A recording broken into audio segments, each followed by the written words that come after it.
Yeah. Good evening. Afternoon. Can you hear me? Good afternoon, sir. Hear Good you loud and afternoon. How clear. you doing today? I'm doing awesome. Thank you. Thank you for having me. Yes, All sir. right. All right. Yeah, On you're on, on the watch dogs, but we only have one dog on the watch. yeah, the other dog But is the probably other sick somewhere. I don't oh know where he's at. He's probably sick somewhere, knowing him. Either traveled all day or all night and tired somewhere. But yes. and then I guarantee, let me look. Oh no, he hasn't. Yeah, I thought he would already chimed in, and he loves to comment when he don't show up. He loves to comment. It's all good. I think he's a little under the weather, but Oh we wish him well and hopefully healing um, real soon from whatever he's recovering from. yeah, he's the special one on this program. He's the special one. He show Yes. up though. He shows up and he shows out. He on all the shows with us. Him and Jamal and Bernard.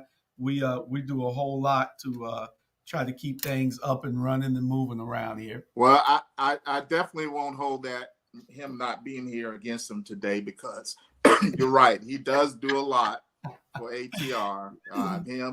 Jamal is like on every show. I, Jamal every show. He's it, the it, wait. He I guess he's like that CNN analyst that's the expert. You know, they right, always got that expert analyst. Jamal is the All Black media expert. right, right. I think anytime he can throw out Herschel B. Jenkins High School, Oh no, he'll get don't on the platform. let's not even mention Herschel V. Jenkins. You know, we don't even want to talk about them because we That's know they're the ninth best school in the county. that's They're right. not the That's right. first or second. They're the ninth best school in the county. That's And right. we'll do that rundown. I think we got it somewhere with a rundown of all the schools. Oh, And really? yeah, I think it's somewhere. Let me see if I can find it. Wow. Yeah, Now, now this is a list that was polled, or yeah. This is a list that we polled people while we walked the streets, and wow. this is a list that was polled, and and we got that list, uh, and we got that list, and they came in ninth. I mean, probably because we didn't talk to that many people that went to Jenkins, but still, nobody thought that their school was that great. You know. So if you're ready to go, we can get into this list of questions. Tell everybody who you are and what you're running for. All right. Well, thank you again, Mr. Hall, for having me. My name is Orlando Scott. I am a candidate for Georgia Senate District 2. It's the seat currently held. A lot of people ask me out in the street, what seat is that? What seat is that? It's the seat that's currently held by Dr. Lester Jackson, who is vacating his seat to run for a high office. He's actually running for the Commissioner for Labor. So it's a statewide position. So very big deal for him, and we wish him well, in his endeavors. But I'm running for the Senate District seat. It covers much of Greater Savannah, Garden City, Port Wentworth, and Thunderbolt. So pretty much most of the county outside of the Islands and Pooler, just to make it simple. I'm a native Savannian, born and raised here, schooling and everything, graduate, SSU, Savannah State University, go Tigers, from the School of Uh-huh. Business. I'm a husband, dad, faith leader, retail professional, over 20 years in the retail industry, community volunteer, and currently, right now, I'm executive member for the Chatham County Democratic Party. So a lot of things on my plate, but I love what I do. I'm running for this seat because I have a vision. I have a vision for our state and our area. And I want to tackle some of, and a lot of what you will hear me speak on is social justice issues. When I talk about my number one platform is full expansion of Medicaid for the state of Georgia. I believe healthcare is a right, not a privilege, and every citizen, especially in our county, deserves to have quality healthcare. We want to attack also fair voting rights for all, excuse me, for all Georgians. I believe the Senate Bill 202 that was passed last year was probably the worst thing as far as with our progress with voting rights throughout the years, and we just turned the clock and went back. So we need to address that bill, repeal parts of it, and hopefully with the Democratic-led state, we will be able to do that. I also want to tackle investing back into our youth, and definitely holistically, we're talking about investing back into public schools. We child care subsidies. I have some ideas around homeschooling and creating more co-ops and developing grants for that. Excuse me. And then also just making sure that in our school systems we have quality programs, entrepreneurship, workforce development, all those things that will do the greater good for the next generation. So those are some of the things that I want to tackle, and I appreciate the time and opportunity to have a conversation with you and the public and the ATR viewing our audience around these issues. Okay, awesome. Sound like y'all, this is a Senate position, so it's a busy state these days. All the stuff that's got to be done and all the issues that you just touched. It's a lot to get done, and we're going to touch on some of those things in a minute. Um, so we just want to get your thoughts so the viewers can see and the voters can see exactly how you feel in your position on certain things. So one of the first things that we'll talk about is, uh, I know you talked about in a broad array of things just now, but is it any one specific thing that you want to get done that you feel that is pressing, that just has to get done, that you want to change or get done? The most pressing issue right now is the healthcare part, and I'll give you an example. So if you look at the past 2 years, with the pandemic that we had and we've gone through in our community, you saw the effects of inequality with healthcare because it affected our community greater. We had people dying of preventable deaths because they were exposed to this disease, and I believe it's a correlation to citizens being underinsured or not insured. If I have to decide between buying groceries or buying gas or getting a preventative health care check, I'm probably going to do the latter. I'm probably going to get my groceries. I'm probably going to buy my milk, whatever I need to do to survive today versus getting checked. And we saw the effects. We see it now. In our community, we die at a greater rate of breast cancer, primarily because it's caught at a later stage. If you look at, what we incur in medical debt, our communities suffer greater than that.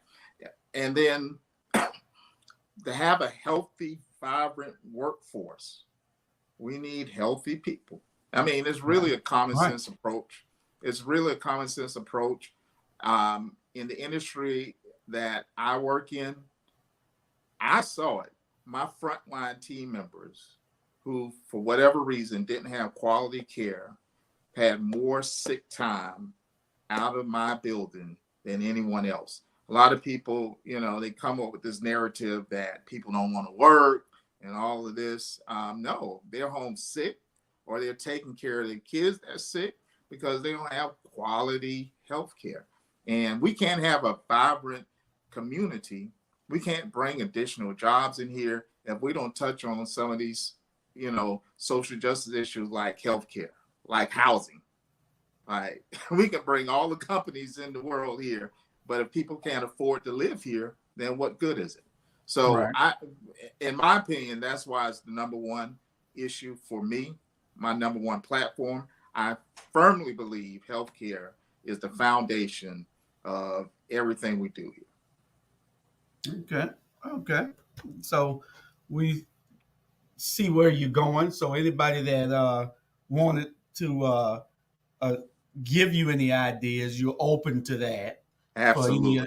and so you can address those issues because the Senate seats they cover like 3 or 4 of the rep districts. Right, They cover correct. like 3 rep districts because there's only 2 senators. I think they're bringing in a third one after a while. Yeah. Yeah, This election or next? yeah, I'm sorry. This election or next? They're bringing in a third one. I believe it's the lines have been redrawn, so I'm assuming it's already happened. But Okay. I'm not certain on that. But definitely by the next session, So that it won't be it won't senator be from Statesboro will be right. It won't be added three to the three chair. no more. So it'll be 4 and 3. Well, it'll be 4 reps and Three 3 senators. senators. Three So it'll be senators. 7 now. Right. Yeah. Oh well, I guess they needed a tiebreaker. The only way that we get around that is what? We got to make sure that we put Democrats in those seats. You got to show up to the polls. That's right. So we Yeah. can talk about all of this and what if and why it ain't happening. But if we never show up to the polls, I'll give you an example. Primary elections, we're probably going to get less than 20% turnout. And these seats are important. These seats are vital. These are the people that's writing legislative for the state. They're making decisions for the communities that they represent. We almost had a fiasco with Port Wentworth, with one state rep single-handedly almost. I mean, he has to get the delegation approval, but almost making a decision that affected the entire city. Right. On an incorrect premise. Right. Exactly. No input from the people that just got elected. He thought that he could just come in and do what he wanted to do.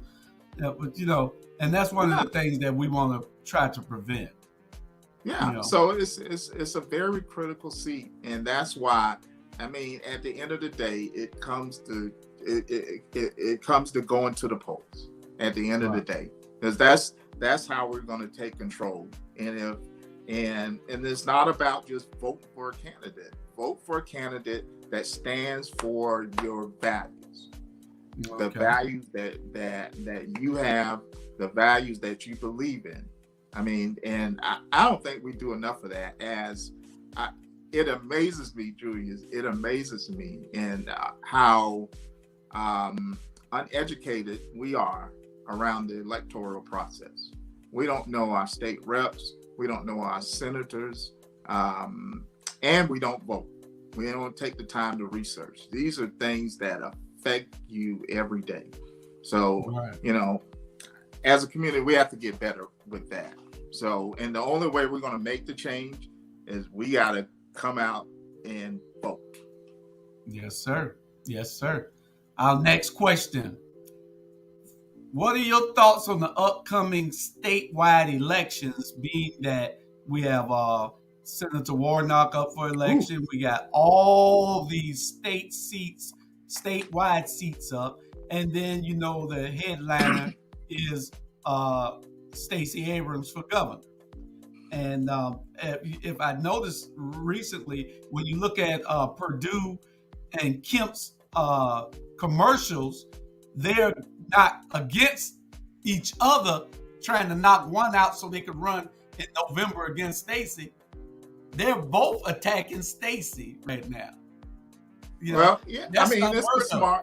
it's a smart strategy because both of them whoever wins, they're gonna need each other's supporters to beat Stacy.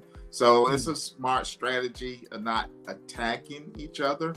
I think this primary election we're going to have a greater turnout with Republican voters because of the Kemp Purdue primary, which is going to be a very exciting one. You have the established conservative governor. I mean, and he's probably one of the most conservative governors in our history, in our recent history, going against this Trump endorsed Republican. So it's going to be very interesting. But going back to your original question, my thoughts on the statewide election, I believe we're going to have an uphill battle. The candidates are going to, and I'm speaking of the state executive candidates. So your governors, lieutenant governors, secretary of state, labor commissioner, all of those candidates are really going to have their ground game tight. They're going to have to get out into the community.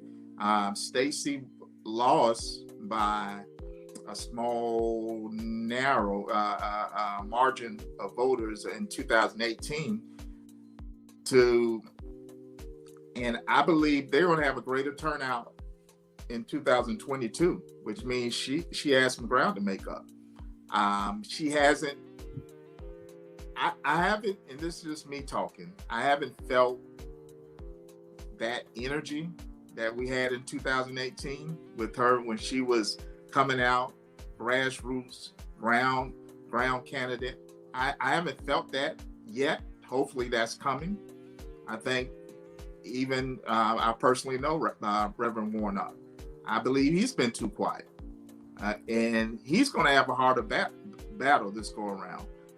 He ran against a horrible candidate in Kelly Loeffler last year. I mean, I think I could have been a better candidate than her. I mean, she to run for that position, she was wealthy, and I think that's it.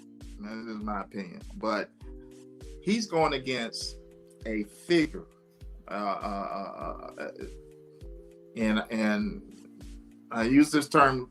I don't use this term loosely, but he in the 80s. If you remember when Georgia won their national championship in the early 80s with Herschel Walker, I mean, he was like Michael Jordan.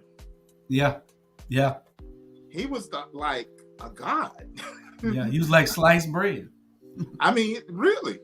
Yeah. So now he's not going to talk, and it's probably to his advantage. He's not going to do any debates. He's going to ride around town and ride around these counties in his bus with the big Herschel red and white campaign stuff and shake hands, sign autographs, sign footballs. And my fear is, and we talked about this earlier, we don't educate ourselves with voters. We don't understand their values. We don't do the background, what kind of person they are, what are their beliefs, what's their platform. So we're going to have crossover in November, because you remember primary, you have to vote in the Democrat or the primary, or the Republican primary. In November, you can vote for anybody. Republican, you can vote Democrat, it don't matter. Warnock won by a small percentage, like 51 to 49 or something like that. It scares me that Herschel will definitely get more crossover appeal just based on the fact that he's Herschel Walker. Nothing else. But yeah, Rebecca, he's horrible. He's horrible, but we elect horrible people into office. I don't want Michael Jordan writing laws either. But the fact is, if we don't show up to the polls, that's what's going to happen. And you're talking about someone that's going to affect the entire country. I mean, so it scares me. It scares me. So, Reverend Warnock, if you're listening, I need you to get your A game on. Let's move. Do you think that they need to be out doing more, or what? What's your thoughts? I think they need to be visible, and I know Warnock is different now because he's in D.C. and back and forth. He's a pastor, but I haven't seen, and maybe after the primary, it we'll see them out more. But I tell you now, Herschel is riding around hitting these rural counties. He's been doing it for a while. So I just worry that at some point, I know it's going to happen. I just worry that maybe he's going to get too far behind the 8 ball, where it's going to be hard to catch up, because we're talking about a small margin.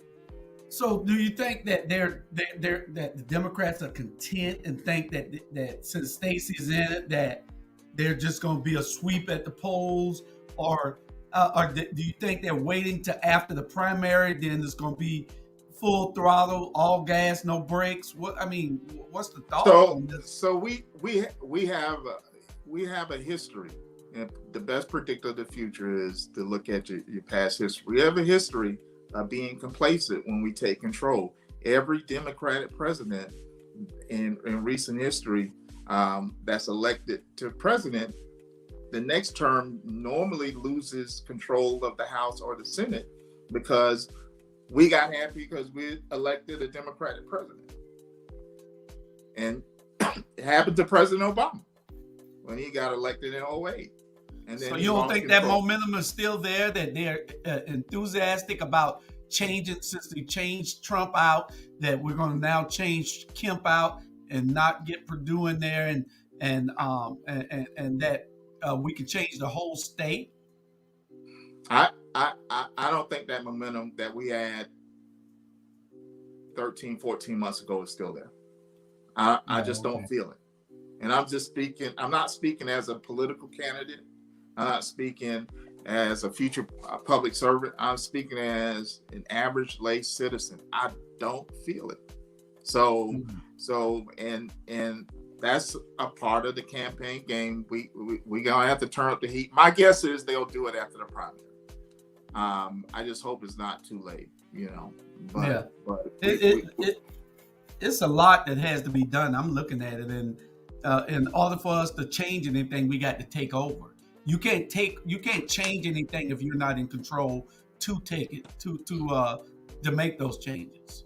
And that's why you have, and again, this probably will happen after the primary, and that's why we need them out there with these key candidates where we potentially can flip.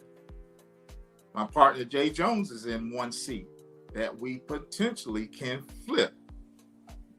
There's only 56 Senate seats, and I think we have 24 of them. So there's a few Senate. So that's a seat. They redrew the lines that potentially we can flip. So when this primary hits, we're going to need that celebrity name. I hate to say it, but we're going to need them out there stumping for seats like that. So, again, it probably will happen after the primary, but I just hope we don't get too complacent and get the excitement back. Well, okay. Because we had great momentum, Julius, last year. I mean, that runoff with Ossoff and that runoff with Warnock. I mean, I've never seen anything like that, when you had the whole country watching us, and just to see that energy, and it worked. It got us over the top. We took control of the U.S. Senate, and we tied them in Vice President Harris is the tie-breaking vote, but we need more of that, and definitely with Georgia, we're going to need that also. Okay. What do you think in the new voting rights bill that we need to change? I heard you say it earlier, and I told you we were going to touch on it. Some of the things that need to be revised, like not being able to give uh, uh, voters water, or older people a seat so they can sit in the line, because the lines are sometimes long. You got to sit in these lines, stand in these lines for hours upon hours just to try to vote, because they don't have enough voting machines. They might break down, so it's all kind of stuff that needs to be changed. What specifically would you want to change in the new voting law? I think that we have to look at the long line issue. So the long line typically happen in underserved areas. I guarantee if you go to these affluent areas like on the islands, they have 10 vote machines up there. And you go to certain communities where there may only be a few. Mm-hmm. But their argument is, well, we have higher voter participation out here, so we need more machines at this location versus that.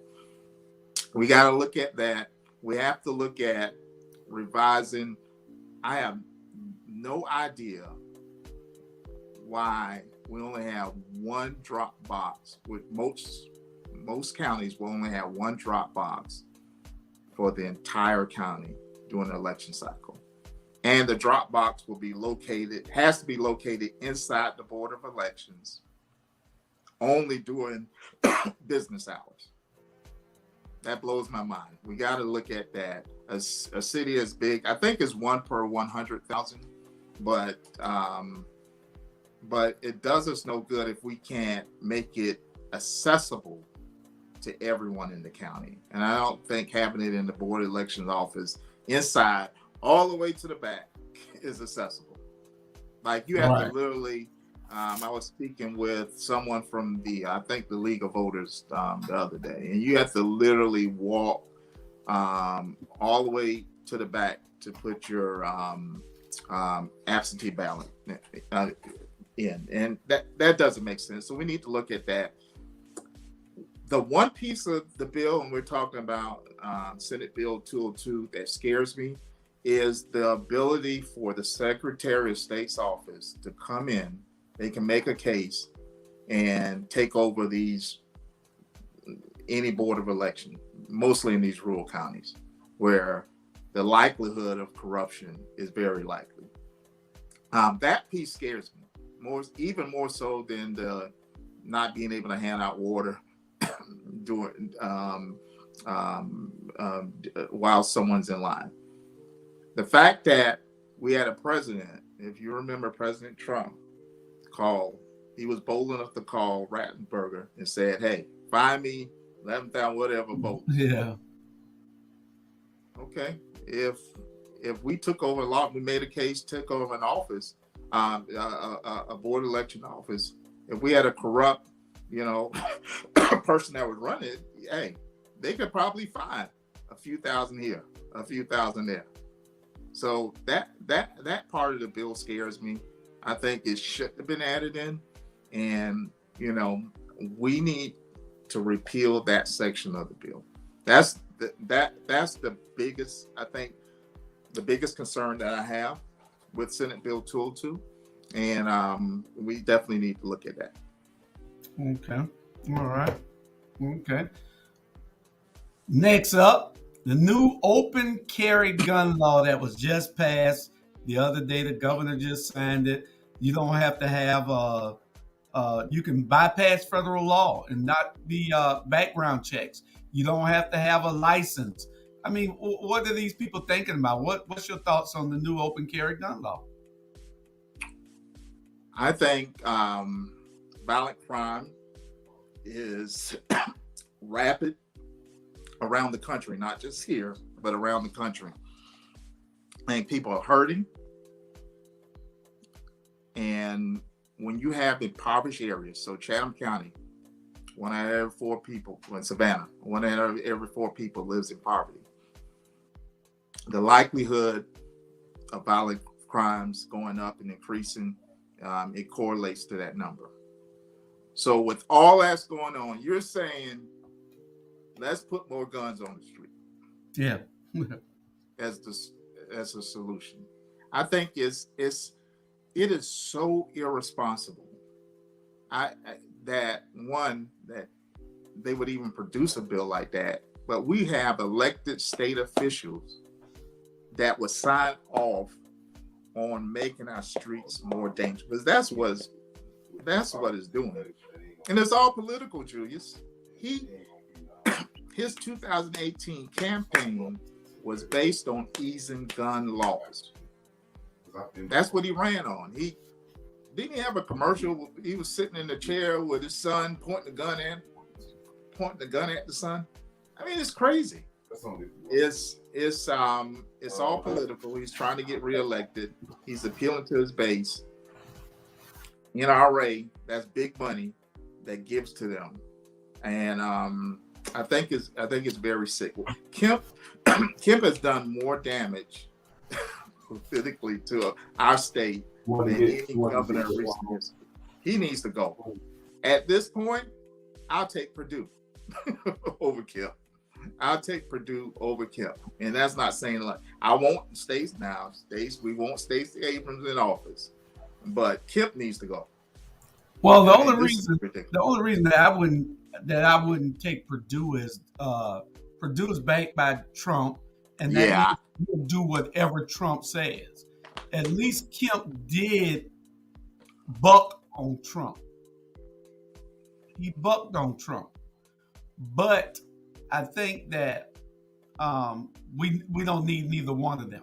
We don't need neither one. I'm being a little animated and theatrical, whatever. But yeah, we don't. Both of them are dangerous. You're absolutely right. But again, going back to your question, it's irresponsible to have, whether it's law-abiding citizens or whatever, just do a background. Just keep the background, and we need to be doing things to take guns off the streets. Yeah, and destroying guns versus he has no danger, no sense of danger behind a gated community. But what about the people that's living in poverty? What about the old ladies in the senior citizen community that have to deal with violent crime every day? And you're saying gang violence, or that mother that just lost her 16-year-old son to a senseless crime. So you're saying that let's put more guns in our community? No. Very careless, very reckless, and the right-wing parties should be ashamed of themselves for using this as a political stunt. Some people said that he was using it as a political stunt for the rural voters. But I'm saying these people already carry their gun on. They already carry their guns on. They already, I think that they were doing it because it's a plan to have us just kill more of us in the marginalized and underserved communities. But this isn't about my thoughts today. But So think about it. You get my mind going. So let's think about history. How did we, when there was a threat to power, how did Americans take control? They had money and they had guns. They had, when they went to take territory, they had resources, they had guns. I think symbolically it's irresponsible. They're throwing this history backing up from gun laws to voting rights, all of that, throwing it back in our faces. And we have to have the courage to make a stand for these senseless, like, don't even bring me a piece of legislation like that if you're not talking about bettering our community around these social justice issues. And public safety is one, but that isn't the answer.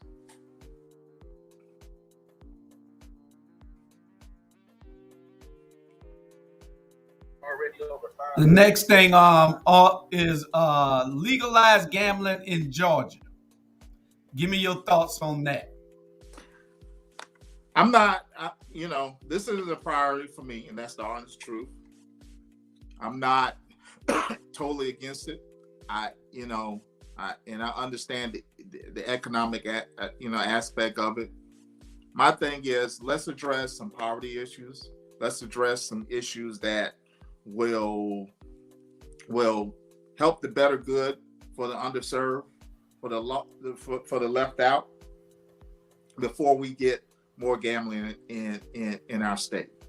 I don't know your take on it, but for me, I wouldn't necessarily vote against it. This just isn't a priority for me to have casinos, because once you bring, and I'm just using, I know there's different aspects of it, so I'm bringing casinos as an example. You bring casinos in, domestic violence goes up.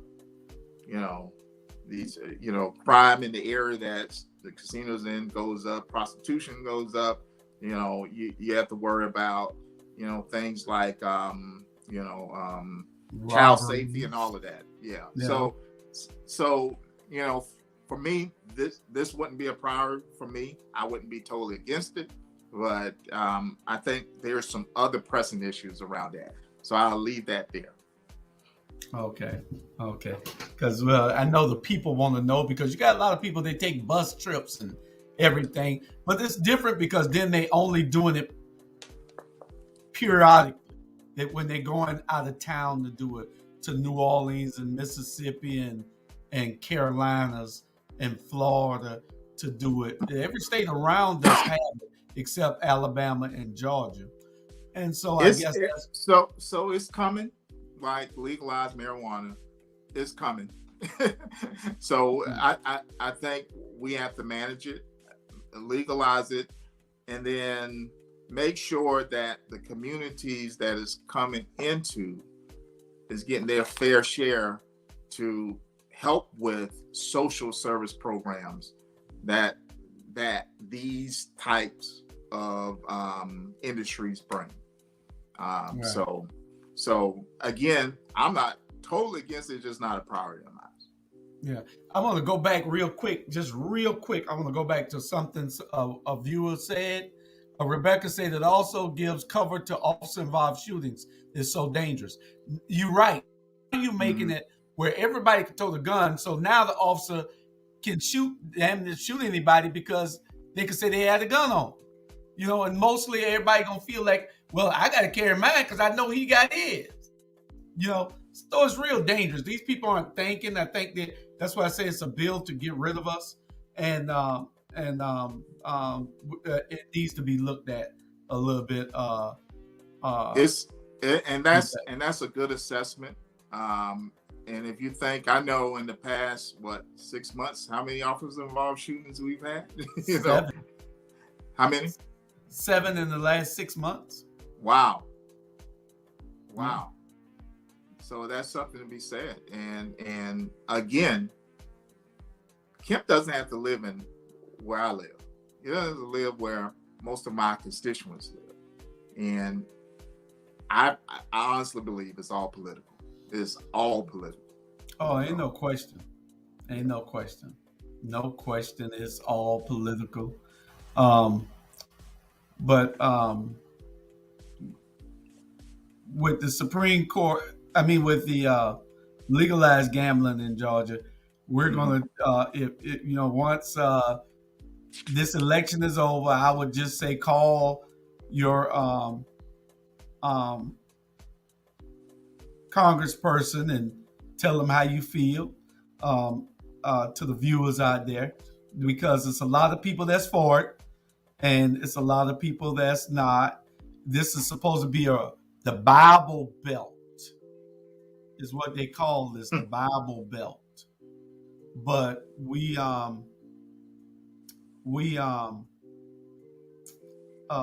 everybody around us in the Bible Belt, except Alabama, Georgia, and Kentucky, I guess, are the only states that don't have. I don't know about Kentucky, but I know Alabama and Georgia don't.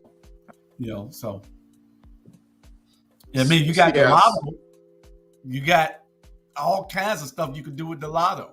But I guess it's controlled by the state. If the state Right. can control it, then they feel better about it. And I'm not the subject matter expert on on the gambling lotto, but from my understanding, even with lotto, we didn't do right by the Hope Scholarship money that was supposed to have been going into that. So when this happens, and eventually it will, we need to make sure the appropriations are set where it's going into the right buckets. And like the thing that's going to happen with the hotel motel tax here in Chatham County. Eventually it'll get passed. I know it didn't get passed this last time. Eventually it'll get passed. We just got to make sure on the front end that we're appropriating it correctly. It's going in, just not into one bucket, but into the right ones that's going to holistically affect our community. That's correct. That's correct. Okay, Supreme Court Justice election process. In case the viewers out there don't know, we're going to give them a short little synopsis on what it is. In Georgia, probably one of the only states in the country that does this, probably one of the only states in the world, well, the only places in the world that does this, where a Supreme Court justice can resign 6 months before the election, and the election is canceled by the governor. Canceled. I don't care if you done spent $1 million running against that judge. If he resigns 6 months before the election is canceled. So if the election is canceled, then if the election is canceled, then the governor then can step in and appoint somebody to replace that judge. The person that was running in the election is just out of luck. I won't say the other word, but he's just out of luck. He cannot run in that election. The election is canceled. He done spent $1 million running against that judge. The judge resigns. The election is canceled.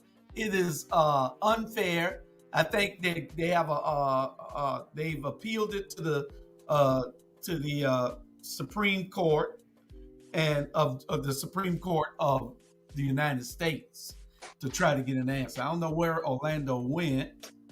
His camera went out, but I can still see that he's in the studio.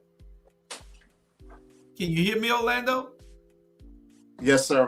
My power went down. Oh, okay. I'm coming. Sorry. Okay. I was wondering what had happened. But in the state of Georgia, just for my viewers to know, that in the state of Georgia, the process is so bad that you can just move somebody out by just resigning. That way, the governor can keep appointing somebody. 6 months before, he can appoint somebody for up to 2 years. Now, the election don't have to take place for another 2 years. So the person that he's appointed can now resign 6 months before that election. And he can appoint somebody again. This is criminal. Criminal. The process is criminal. What's your thoughts on it? I think it's a way of getting around the system. Again, we use the word political loosely, but it's a political move. They've been doing it forever. They do it in other executive seats in the state. And we need to look at that as legislators to make sure the process is fair. It's another way of suppressing voters. It's just another form. Yeah. But it's legal. That's the whole bad part about it. And one of the other offices, they were looking at retiring one of the executive members and replacing them with his son. that is just like, how crazy is that? Yeah. How crazy is It's that? criminal, but they don't care. You know why they don't care? Because they know we're not going to fight them on it. We're A not. lot of things are done because they know that you can't fight them on it, because the laws are there to protect them. And the laws are antiquated and illegal, according to the laws of the United States. Now, state law does not trump federal law. Right. Correct. But the feds have to step in, and the feds are not going to step in unless they're asked to step in. So that's the problem. And this is why, you spoke on our state election, like Warnock. This is why those positions are so critical, because, like, to your point, federal trumps state. We need the federal government to step in and mandate some of these things that the state is blatantly getting away with. Right. Your example with the Supreme Court justice, the voting rights bill. We need a federal voting rights law to clean all of this mess up. Georgia's not the only state that's doing this. There are several other states. The health care. We tried to do that with Affordable Care Act, but they challenged that through the Supreme Court as it happened, and we couldn't mandate it. But we do need federal help with some of these things, because the state is not going to do right. They've shown us time and time again they're not going to do the right thing.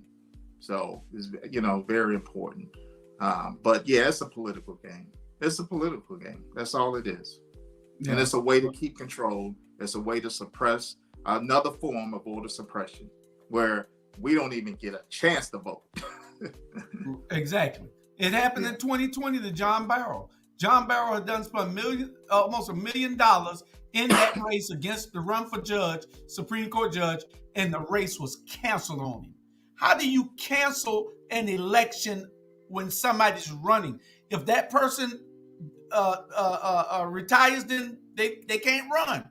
It is, and the Supreme Court has to step in and clear all this up and tell them that they cannot do it, and make them have to pass, change that whole rule, that whole law, that whole process. That's right. Not only that, on one of the last things I got for you is the Public Service Commission. That's just as bad. Mm-hmm. Just as bad. This public service. I mean, these are powerful positions now. Powerful positions. Even with the Supreme Court justices of Georgia, those are powerful positions. And then you got the Public Service Commission, which some say is the fourth branch of government for the state, because of their control by the utilities companies. They regulate the utility companies. Yeah. So how do you get District 2 and District 3, which is up north in Atlanta, and they only represent District 2 and District 3, but they got to get picked by all the voters of the whole state? What's your thoughts on that? It's an antiquated law, election process with and man, where's Robert Bryan when you need him? This area. Oh, he'll be doing this right here now. He'll be doing this here, and he'll be telling everybody off. Yeah, you're right. But I think that, with the public service commissions, they need to correlate it with at least the state seats somewhat.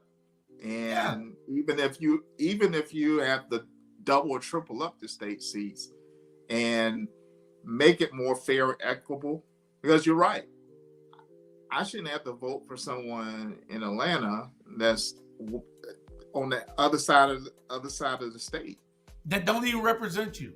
But I mean, they do to a point where they voting to hike your tax, your rates for your electric bill or your water bill or your the water bill is controlled locally, but your electric bill and other utilities. It don't make no sense. And again, these are races, and they are so important. That position there is so critical. But these are races that never get any. We never hear anything about. We don't know the candidates, but it affects our everyday life. I mean, they regulate the utilities company. So yeah. So we need to change that. And that's something definitely from the state legislative position we need to look at that election process, especially with that race there. And I believe it's like, what, 6 public service commissioners? I know it might be 6. I know 4 that I know of. It's 4 that I know of. And those 4, because 3 and 4 is down this way, isn't it? I just 4 don't is know. in Savannah, and the rest are, I know 2 and 3 is up now. Okay. 2 and 3, they're up now, and they're up north.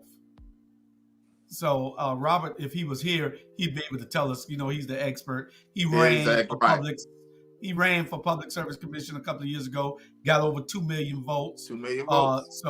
And still 2 million votes and still lost. So and those seats can be won, and we just got to come out and vote, like you said.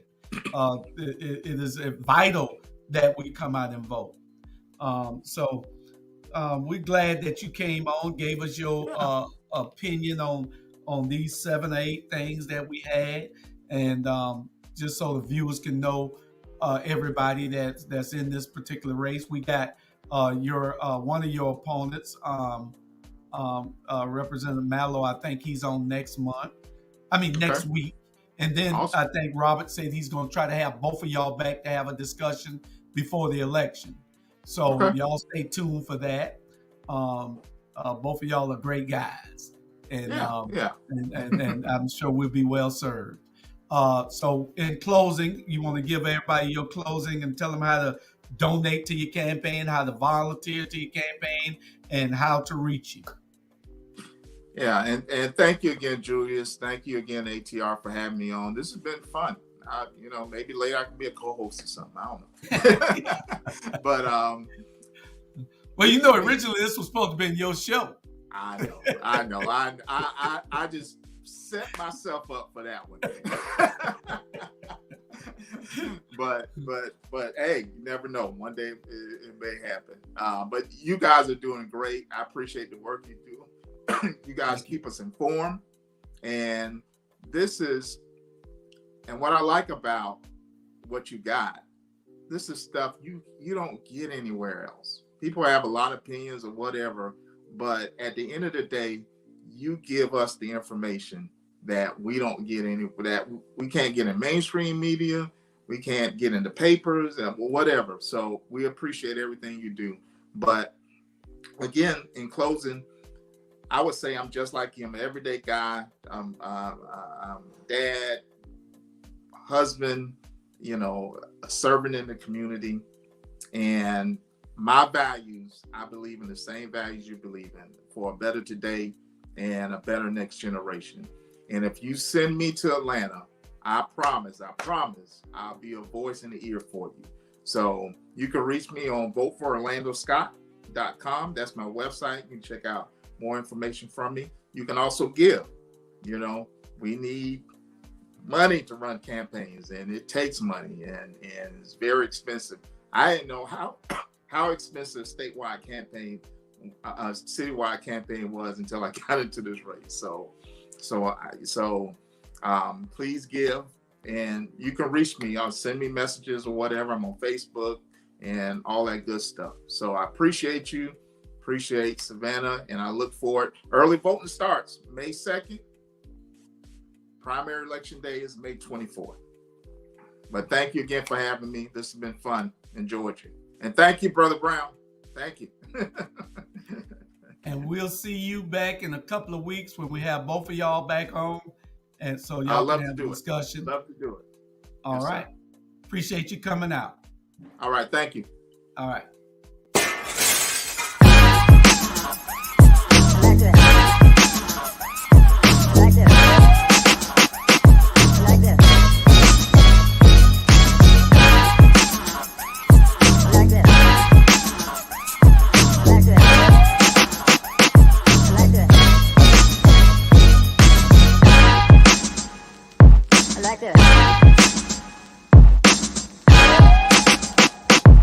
like this.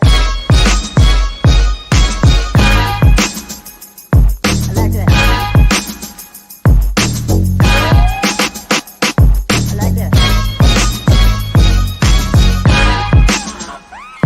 I like this.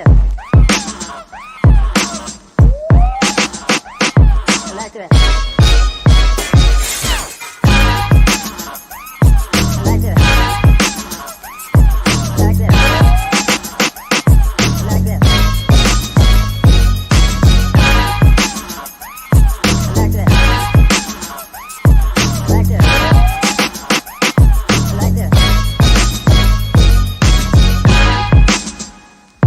Like this.